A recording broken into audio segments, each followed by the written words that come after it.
Alhamdulillah, alhamdulillahil qail fawailul lil musallin alladzina hum an salatihim sahun. Ashhadu an la ilaha illallah wahdahu la syarika lah wa ashhadu anna Muhammadan abduhu wa rasuluh. Allahumma salli wa sallim ala sayyidina Muhammadin wa ala alihi wa sahbihi ajma'in, amma ba'd. Faya ayyuhal muslimun, usikum wa iyaya bitaqwallah faqad fazal muttaqun. Wasma'u ma qala Allah ta'ala fil Qur'anil Karim. A'udzu billahi minasy syaithanir rajim. Ara'aital ladzi yukadzibu bid-din fadzalikal ladzi yad'ul yatim. Al-ayah. Wasiat takwa terlebih dahulu kami sampaikan khususnya untuk diri pribadi kami dan kepada kita sekalian. Marilah kita terus berusaha untuk memperbaiki diri kita, meningkatkan ketakwaan kita kepada Allah dengan terus berusaha menjalankan segala perintah-perintahnya dan juga berusaha menjauhi segala larangannya. Hadirin jamaah Jumat rahimakumullah. Pada satu hari kami pernah punya satu kisah di mana saat kami sakit keras ada di dalam rumah sakit, tiba-tiba istri menangis dan menangisnya itu sudah kayak ketakutan kalau kami akan wafat. Kami menyampaikan kepada istri kami sendiri satu pesan, intinya melarang dia jangan sampai menangis berlebihan, jangan sampai pas saya meninggal nanti malah meratapi atau menangis yang tidak keruan-keruan.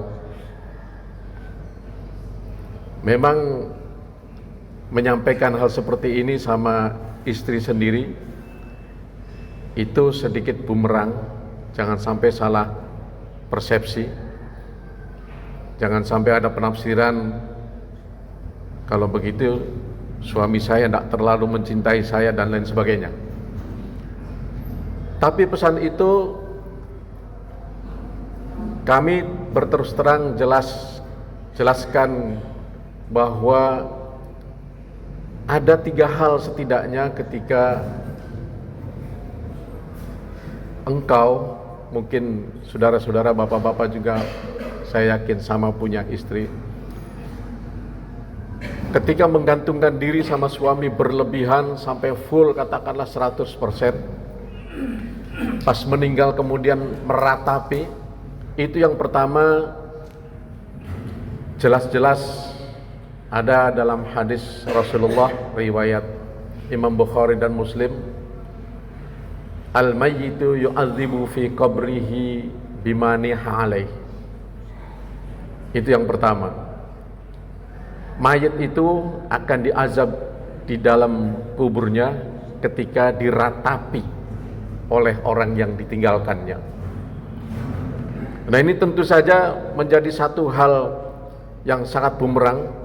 Jangan sampai kita sudah berusaha beramal soleh, beramal baik, pokoknya ikhlas dan lain sebagainya, tiba-tiba kemudian kita disiksa hanya ratapan orang lain.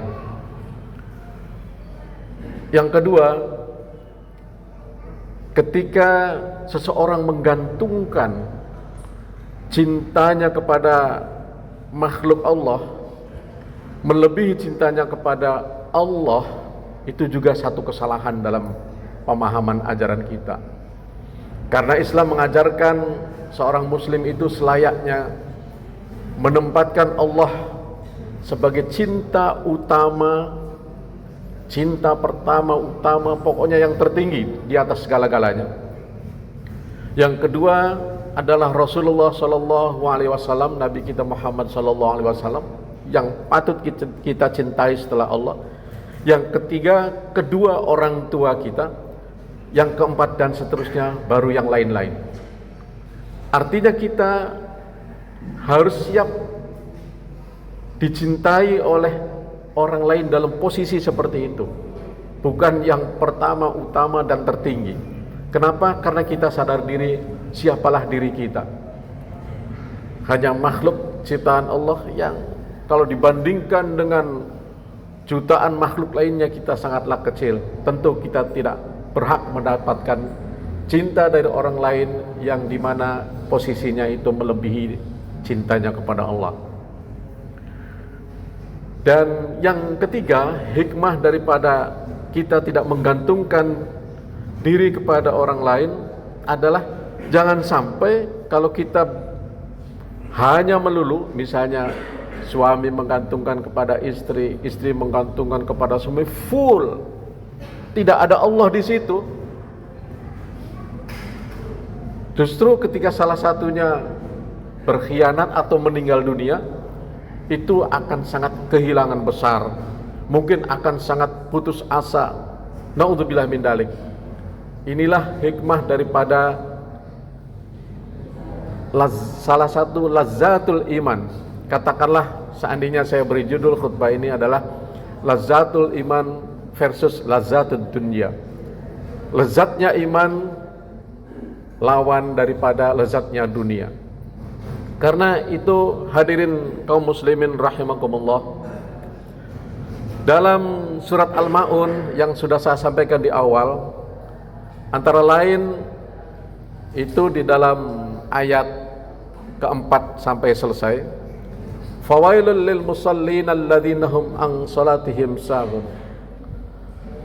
Ini kita sholat saja, kita melaksanakan sholat itu bisa wailun. Wailun itu celaka.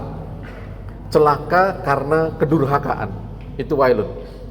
Kita bisa celaka karena kedurhakaan kita, meskipun kita itu melaksanakan sholat. Fawailul lil musallin alladzina hum an salatihim sahun, ketika sholat kita itu lalai. Alladzina hum yura'una, yang kedua riya. Wa yamna'unal ma'un, tetapi juga kita melaksanakan sholat tetapi yamna'unal ma'un, mencegah kebaikan-kebaikan, mencegah orang lain berbuat baik. Pokoknya hatinya itu penuh dengan kedengkian. Ketika ada orang lain berbuat baik, kita berusaha mencegahnya. Itu intinya. Kaum muslimin rahimakumullah, surat Al-Ma'un ini sebenarnya kalau dari segi asbabun nuzulnya, yakni orang-orang yang sholat tetapi celaka sholatnya, itu menurut Ibnu Abbas adalah mengenai kaum munafik. Sholatnya kaum munafik. Dia sholat hanya supaya dilihat oleh orang lain, tetapi ketika tidak ada orang lain tidak sholat. Tafsiran berikutnya itu tentang orang-orang yang lalai di dalam sholatnya. Kalau menurut Ibnu Abbas, masih menurut Ibnu Abbas, itu orang yang sudah berkewajiban melaksanakan sholat, sudah akil balik, tetapi dia tidak mau melaksanakan sholat. Itu yang pertama. Kalau Al-Masyruk menyebutkan bahwa dia suka melalaikan waktu-waktu sholat. Ini identik dengan pendapat daripada Ibnu Dinar ya, atau Ibnu Dinar, menunda-nunda waktu karena dia lupa, dia lalai, dia lebih sibuk dengan dunia. Kalau menurut Sayyid Qutb di dalam Fi Dhilalil Quran, itu beliau mengatakan bahwa mereka menunaikan sholat tapi hanya gerakan-gerakannya saja, hatinya tidak ikut sholat. Jadi hanya pokoknya ruku, sujud, tapi hatinya kemana-mana, tidak jelas, tidak ikut sholat. Namun dari segi lughatul Arabiyah, bahasa Arab, itu kan fawailul lil musallin alladzina hum an salatihim, kata an di situ itu ada yang menafsirkan beda dengan fi. Kalau fi itu di dalam solat, jadi kelalaiannya itu ketika menggunakan fis solati, maka lalainya itu ketika ada di dalam melakukan solat. Namun ketika an, itu berarti lalainya bukan hanya di dalam saat melakukan solat, tetapi juga lalai daripada hakikat, tujuan dan makna solat secara filosofi.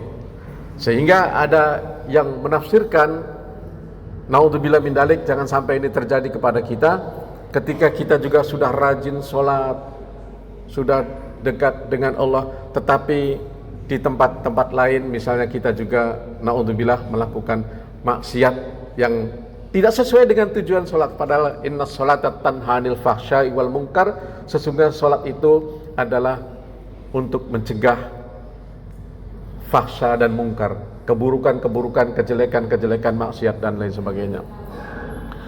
Hadirin kaum muslimin rahimakumullah, itulah sebabnya melalui mimbar ini kami mengajak, marilah kita belajar sedikit demi sedikit mentotalkan hati kita, mulai dari niat ibadah kita, niat sholat kita, kemudian apapun yang kita amalkan itu lillahi ta'ala, karena Allah semata-mata. Dan kita sudah harus berusaha bahwa memang seperti yang kita ucapkan dalam setiap doa iftitah di dalam salat kita, inna sholati wa nusuki wa mahyaya wa mamati lillahi rabbil alamin. Sesungguhnya salatku, ibadahku, wa mahyaya wa mamati, hidup dan matiku hanyalah untuk Allah semata-mata. Nah, ini insya Allah kalimat ini ketika kita hujamkan di dalam hati kita, insya Allah kita akan berupaya untuk meraih bahwa memang yang kita tuju hanyalah Allah semata-mata, sehingga terhindar dari sikapnya orang-orang munafik, terhindar dari sholat yang lalai dan lain sebagainya.